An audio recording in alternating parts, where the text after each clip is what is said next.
This evening, Montgomery police are investigating an overnight homicide. Officers responded to the scene of a fatal stabbing at 1:30 this morning, and this evening they have a suspect in custody. WSFA 12 News reporter Bethany Wells has more details on this story you saw first on WSFA.com. We begin with breaking news from New York. Police have arrested a man in a plot to blow up the Federal Reserve. The Joint Terrorism Task Force made the arrest earlier today following a sting operation. First at 4, WSFA 12 News reporter Max Reese has been following this breaking news story and has more. Max?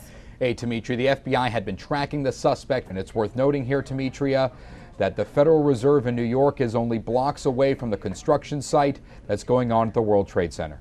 Wow, thank you so much, Max. Well, as we learn more about this foiled terrorist plot, we'll keep you updated. Denver police are investigating an early morning fire they believe was set to cover up the murders of 5 people. Emergency crews responded to the blaze at this bar and grill early this morning. Inside, they found 5 bodies. The Denver police commander says they're still trying to figure out exactly what happened.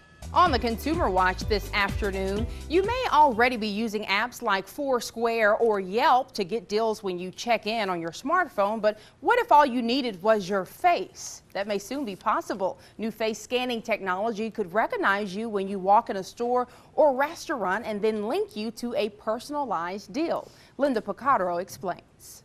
Another lawsuit has been filed against the Colorado movie theater where a dozen people were shot and killed this summer. The suit on behalf of a murder victim alleges the Cinemark Century 16 Theater and its employees were negligent the night a gunman propped open an exit door and returned with guns and ammunition for a shooting rampage. James Holmes, a former neuroscience graduate student, has been charged in the shooting that resulted in 12 deaths and 57 injuries. Well, sleep can not only give you energy, but possibly help you lose weight. Coming up, how the so-called sleep diet could work for you. And later, why Lance Armstrong is stepping down from his Live Strong campaign.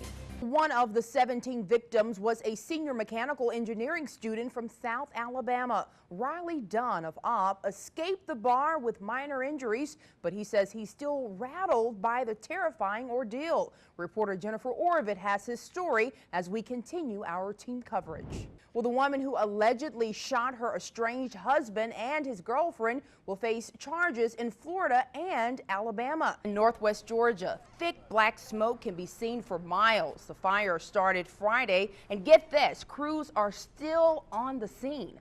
The Rome News Tribune is reporting that people living within a quarter mile of the blaze have been told to leave their homes. Officials aren't sure how the fire started. Wow. Feels like that outside, by the way.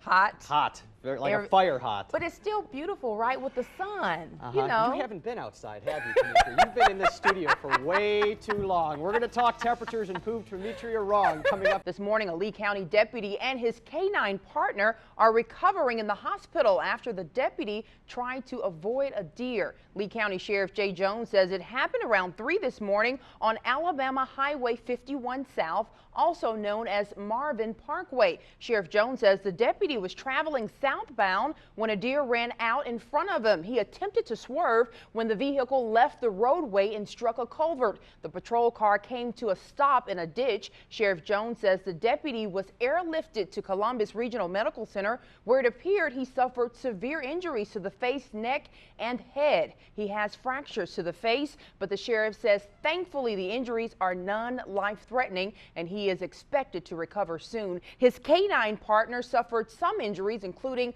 a cut to the face. He was taken to a local vet and is expected to fully recover. Well, all of the deputy's family members have not been contacted, so his name is not being released at this time. The sheriff did tell us he is a 12-year veteran.